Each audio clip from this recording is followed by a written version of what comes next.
ओम नमो भगवते वासुदेवाय। जय श्री हरि।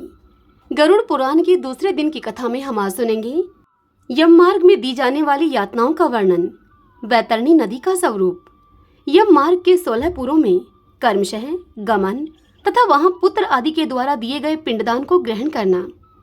आज हम इस वर्णन के विषय में जानेंगे। गरुड़ जी ने पूछा श्री हरि भगवान से कि हे केशव, यमलोक का मार्ग किस प्रकार से दुखदायी होता है, पापी लोग वहां किस प्रकार से जाते हैं, यह सब मुझे बताइए। तब श्री भगवान गरुड़ से बोले कि हे गरुड़, महान दुख प्रदान करने वाले यम के मार्ग के विषय में मैं तुमसे कहता हूँ। हे पक्षीराज, तुम मेरे भक्त हो, किंतु फिर भी तुम उस मार्ग के विषय में सुनकर कांप उठोगे। यम मार्ग में वृक्ष की छाया नहीं है जहाँ प्राणी विश्राम कर सके। उस मार्ग में अन्न आदि भी नहीं है जिनसे कि वह अपने प्राणों की रक्षा कर सके। हे खग, वहां उस मार्ग में कहीं जल भी नहीं दिखता जिसे कि वह अत्यंत तृषा आतुर जीव पी सके। वहां प्रलय काल की भांति 12 सूर्य तपते रहते हैं। उस मार्ग में जाता हुआ पापी कभी तो बर्फीले हवा से पीड़ित होता है, तो कभी उसे कांटे चुभते हैं और कभी महाविषधर सर्पों के द्वारा उसे डसा जाता है। वह पापी कहीं सिंहों तो कहीं व्याघ्रों और कहीं भयंकर कुत्तों के द्वारा खाया जाता है, कहीं बिच्छुओं के द्वारा उसे डसा जाता है और कहीं उसे आग से जलाया जाता है। तब कहीं जाकर वह जीव महान असिपत्र वन नामक नरक में पहुंचता है, जो कि 2000 योजन विस्तार वाला कहा गया है। वह वन कौओं, उल्लुओं, पक्षी विशेषों, सिंहों, गिद्धों तथा डांसों से व्याप्त है। उसमें चारों ओर दावाग्नि व्याप्त है। असिपत्र के पत्तों से वह जीव उस वन में छिन्न भिन्न हो जाता है। कहीं अंधे कुएं में गिरता है तो कहीं विकट पर्वत से गिराया जाता है, तो कहीं छुरे की धार पर चलना पड़ता है, तो कहीं कीलों के ऊपर चलता है। कहीं घने अंधकार में गिरता है तो कहीं भय उत्पन्न करने वाले जल में गिरता है, तो कहीं जोंकों से भरे हुए कीचड़ में गिरता है, तो कहीं जलते हुए कीचड़ में गिरता है। कहीं तपी हुई बालुका से व्याप्त तो कहीं धधकते हुए ताम्रमय मार्ग में, कहीं अंगार की राशि और कहीं अत्यधिक धुएं से भरे हुए उस मार्ग में उसे चलना पड़ता है। कहीं अंगार की वृष्टि होती है तो कहीं बिजली गिरने के साथ शिलावृष्टि होती है, तो कहीं रक्त की तो कहीं शस्त्र की और कहीं गर्म जल की वृष्टि होती है। कहीं खारे कीचड़ की वृष्टि होती है तो कहीं उस मार्ग में गहरी खाई होती है। कहीं पर्वत शिखरों की चढ़ाई होती है और कहीं कंदराओं में उसे प्रवेश करना पड़ता है। वहां उसके मार्ग में कहीं घना अंधकार है तो कहीं दुख से चढ़ी जाने के योग्य शिलाएं हैं, कहीं मवाद है तो कहीं रक्त है, तो कहीं विष्ठा से भरे हुए तालाब हैं। उस यम के मार्ग के बीचों बीच अत्यंत उग्र और घोर वैतरणी नदी बहती है। हे पक्षीराज, वह वैतरणी नदी देखने में दुखदायिनी हो तो इसमें क्या आश्चर्य की बात है। उस नदी की बात ही भय को पैदा करने वाली है। वह नदी 100 योजन चौड़ी है। उस वैतरणी नदी में पीप और मवाद तथा रक्त बहते रहते हैं। हड्डियों के समूह से तट बने हैं, अर्थात उसके तट पर हड्डियों का ढेर लगा रहता है। मांस और रक्त की कीचड़ वाली वह वैतरणी नदी दुख से पार की जाने वाली है। हे खग, अथाह गहरी और पापियों के द्वारा दुख पूर्वक पार की जाने वाली वह नदी केश रूपी सेवार से भरी होने के कारण बड़ी दुर्गम है। वह विशालकाय ग्राह घड़ियालों को कहा जाता है। वह वैतरणी नदी विशालकाय ग्राहों से व्याप्त है और सैकड़ों प्रकार के घोर पक्षियों से आवृत है। हे गरुड़, आए हुए पापी को देखकर वह वैतरणी नदी ज्वाला और धूम से भरकर कढ़ा में रखे हुए घी के समान खोलने लगती है। वह नदी सुई के समान मुख वाले भयानक कीड़ों से चारों ओर से व्याप्त है। वज्र के समान चोंच वाले बड़े बड़े गिद्ध एवं कुओं से वह नदी घिरी हुई है। वह नदी शिशुमार, मगर, जोंक, मछली, कछुए तथा अन्य मांसभक्षी जलचर जीवों से भरी पड़ी है। उसके प्रवाह में गिरे हुए बहुत से पापी रोते चिल्लाते हैं और कहते हैं कि हे भाई, हाँ पुत्र, हाँ तात। इस प्रकार कहते हुए बार बार वे विलाप करते हैं। भूख और प्यास से व्याकुल होकर पापी जीव रक्त का पान करते हैं। वह वैतरणी नदी झागपूर्ण रक्त के प्रवाह से व्याप्त, महाघोर, अत्यंत गर्जना करने वाली और देखने में दुख को पैदा करने वाली तथा भयानक है। उसके दर्शन मात्र से ही पापी चेतना शून्य हो जाते हैं। बहुत से बिच्छू तथा काले सर्पों से व्याप्त उस वैतरणी नदी के बीचों बीच में गिरे हुए उन पापियों की रक्षा करने वाला कोई नहीं है। उसके सैकड़ों हजारों भंवरों में पड़कर पापी पाताल में चले जाते हैं। क्षण भर वे पापी पाताल में रहते हैं और एक ही क्षण में फिर ऊपर चले आते हैं। हे खग, वह नदी पापियों के गिरने के लिए ही बनाई गई है। उसका पार नहीं दिखता है। वह अत्यंत दुख पूर्वक तैरने के योग्य तथा बहुत ही दुख को देने वाली है। हे खग, पशु पक्षियों के लिए जल से विहीन प्रदेश में जलाशय का निर्माण किया नहीं। गौओं और ब्राह्मणों की आजीविका के लिए थोड़ा भी प्रयास किया नहीं। इसलिए हे देही, तुमने जो किया है उसी से तुम अपना निर्वाह करो। तुमने नित्य दान किया नहीं, गौओं के दैनिक भरण पोषण की व्यवस्था की नहीं, वेदों और शास्त्रों के वचनों को प्रमाण नहीं माना तुमने, पुराणों को तुमने सुना नहीं, विद्वानों की तुमने पूजा नहीं की। इसलिए हे देही, जो तुमने किया है उन्हीं दुष्कर्मों के फल को तुम अब भोगो। इतनी बात कहकर श्री भगवान गरुड़ से आगे कहते हैं कि हे पक्षीराज, वह पापी प्राणी अपने मन में इस प्रकार से विचार करता हुआ अपनी उस देह से कहता है कि हे देही, तुमने ब्राह्मणों की कभी पूजा नहीं की, देव नदी गंगा का कभी सहारा नहीं लिया, सत्पुरुषों की तुमने सेवा नहीं की, कभी भी दूसरे का तुमने उपकार नहीं किया। इसलिए हे देही, जो तुमने किया है अब तुम उसी का फल भोगो। मनुष्यों और पशु पक्षियों के लिए जल से विहीन प्रदेश में जलाशय का तुमने निर्माण नहीं किया। गौवों और ब्राह्मणों की आजीविका के लिए तुमने थोड़ा भी प्रयास नहीं किया। इसलिए हे देही, तुमने जो किया है उसी से तुम अपना निर्वाह करो।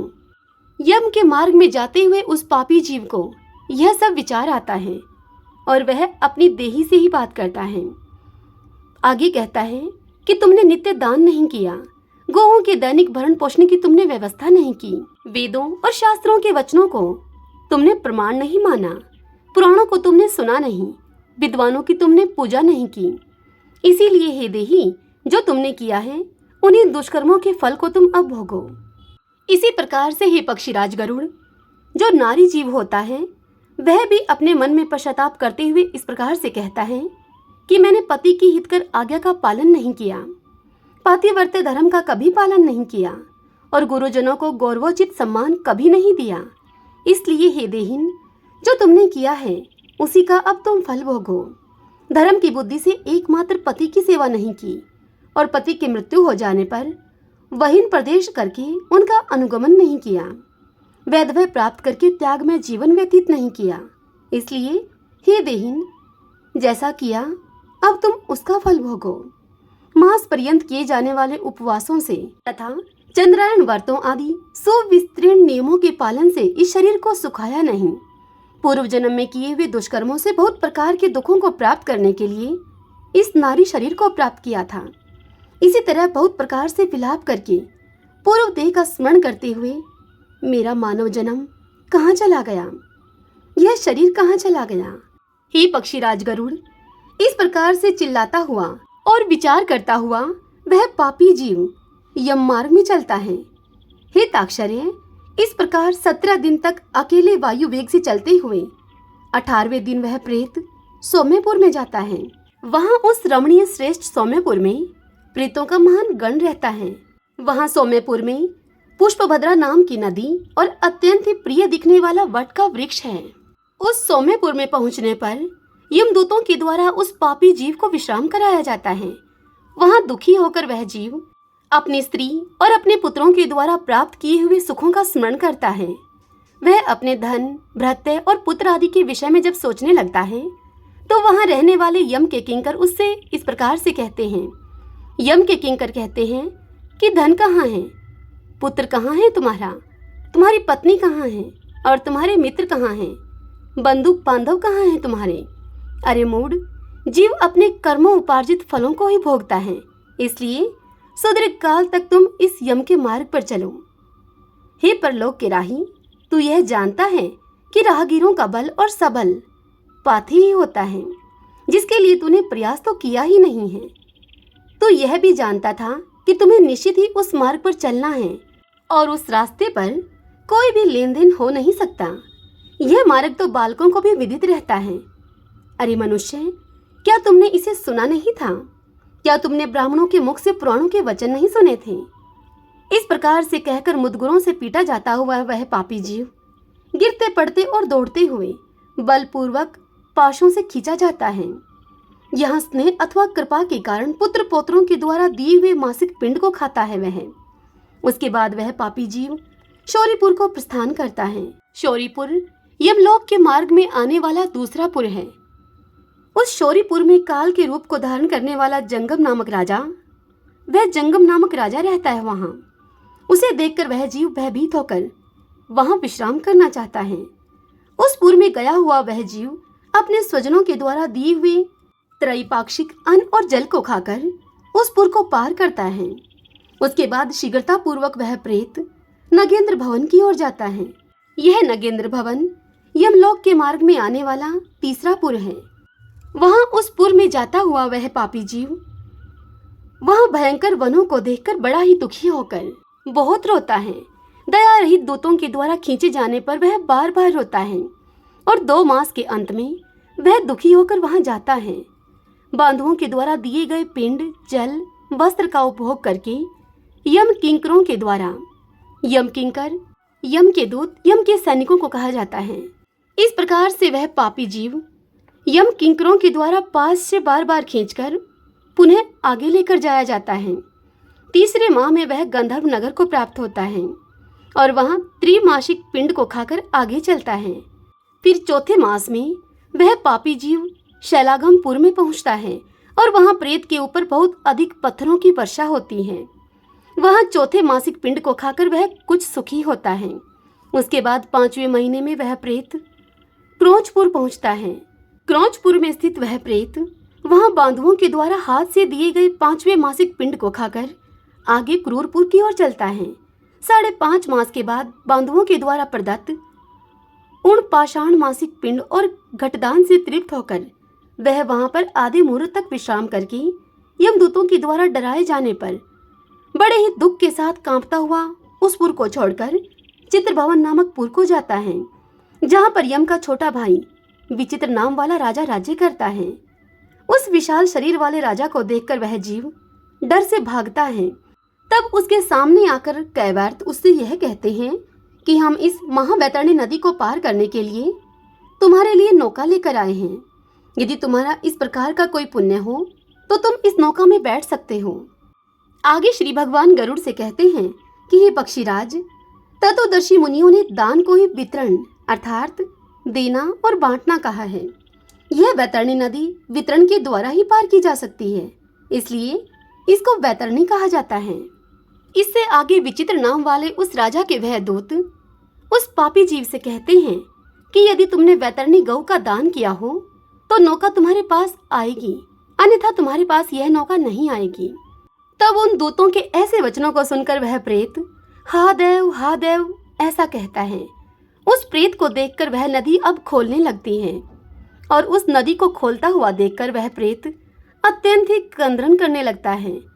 जिसने अपने जीवन में कभी दान दिया ही नहीं, ऐसे पाप आत्मा उस वैतरणी नदी में डूब जाते हैं। जब पाप आत्मा उस नदी में डूबता है तब आकाश मार्ग से चलने वाले दूत उस पापी जीव के मुख में कांटा लगाकर बंसी से मछली की भांति उसे खींचते हुए पार ले जाते हैं। वहां शाण मासिक पिंड को खाकर वह अत्यधिक भूख से पीड़ित होकर विलाप करता हुआ आगे के रास्ते पर चलता है। 7वें मास में वह बहवा पदपुर को जाता है और वहां अपने पुत्रों के द्वारा दिए हुए 7वें मासिक पिंड को खाता है। हे पक्षीराज गरुड़, तदंतर उस पुर को पार करके वह पापी दुखद नामक पुर को जाता है। आकाश मार्ग से जाता हुआ वह महान दुख को प्राप्त करता है। वहां 8वें मास में दिए हुए पिंड को खाकर वह आगे बढ़ता है और 9वां मास पूर्ण होने पर नाना क्रंदपुर को वह प्राप्त होता है। वहां क्रंदन करते हुए अनेक भयावह कंदन गणों को देखकर स्वयं शून्य हृदय वाला वह जीव दुखी होकर आक्रंदन करने लगता है। उस पुर को छोड़कर वह यमदूतों के द्वारा भयभीत किया जाता हुआ अब 10वें महीने में अत्यंत ही कठिनाई से सुतप्त भवन नामक नगर में पहुंचता है। वहां पुत्र आदि से पिंडदान और जलांजलि प्राप्त करके भी वह सुखी नहीं होता। 11वां मास पूरा होने पर वह रौद्रपुर को जाता है और वहां पहुंचकर पुत्र आदि के द्वारा दिए हुए एकादश मासिक पिंड को वहां खाता है। 11.5 मास बीतने पर वह जीव पयोवर्षण नामक नगर में पहुंचता है। वहां प्रेतों को दुख देने वाले मेघ घनघोर वर्षा करते हैं। वहां पर दुखी होकर वह प्रेत उणाब्दिक नामक श्राद्ध के पिंड को खाता है। इसके बाद वर्ष पूरा होने पर वह जीव शीताढ्य नामक नगर को प्राप्त होता है। वहां हिम से भी 100 गुनी अधिक महान ठंड पड़ती है। शीत से दुखी और भूख प्यास से पीड़ित वह जीव इस आशा में दशों दिशाओं में देखता है कि शायद कहीं कोई हमारा बांधव हो जो मेरे इस दुख को दूर कर सके। तब यम के दूत उसे कहते हैं कि तुम्हारा ऐसा पुण्य कहाँ है। फिर वार्षिक पिंड को खाकर वह धैर्य को धारण करता है। उसके बाद वर्ष के अंत में यमपुर के निकट पहुंचने पर वह प्रेत बहुभीतिपुर में जाकर हाथ भर माप के अपने उस शरीर को छोड़ देता है। हे पक्षी, पुनः कर्म भोग के लिए अंगुष्ठ मात्र के वायु स्वरूप यातनादेह को प्राप्त करके वह यमदूतों के साथ जाता है। श्री भगवान गरुड़ से इतनी बात बताकर आगे कहते हैं कि हे कश्यप आत्मज, उन्होंने औदर्भ दैहिक अर्थात मरणकालिक दान नहीं दिए हैं। वे यमदूतों के द्वारा दृढ़ बंधनों से बंधे हुए अत्यंत ही कष्ट से यमपुर को जाते हैं। और फिर कहते हैं भगवान श्री हरि कि हे पक्षीराज, हे आकाशगामी, उस धर्मराजपुर में 4 द्वार हैं, जिनमें से दक्षिण द्वार के मार्ग का तुमसे मैंने वर्णन कर दिया है। अब इस महान भयंकर मार्ग में भूख प्यास और श्रम से दुखी जीव जिस प्रकार से जाते हैं वह सब मैंने तुम्हें बतला दिया है। अब तुम और क्या सुनना चाहते हो? हरि ओम तत्सत। ओम नमो भगवते वासुदेवाय। भक्तजनों, अब कथा के अंत में कथा का मंथन करते हैं। इन प्रश्नों के आपको उत्तर देने हैं। आप अवश्य ही कमेंट बॉक्स में इन सभी प्रश्नों के उत्तर लिख दीजिए, जिससे कि पता लग सके आपको यह कथा कहाँ तक और कितनी समझ आई। हरे कृष्णा।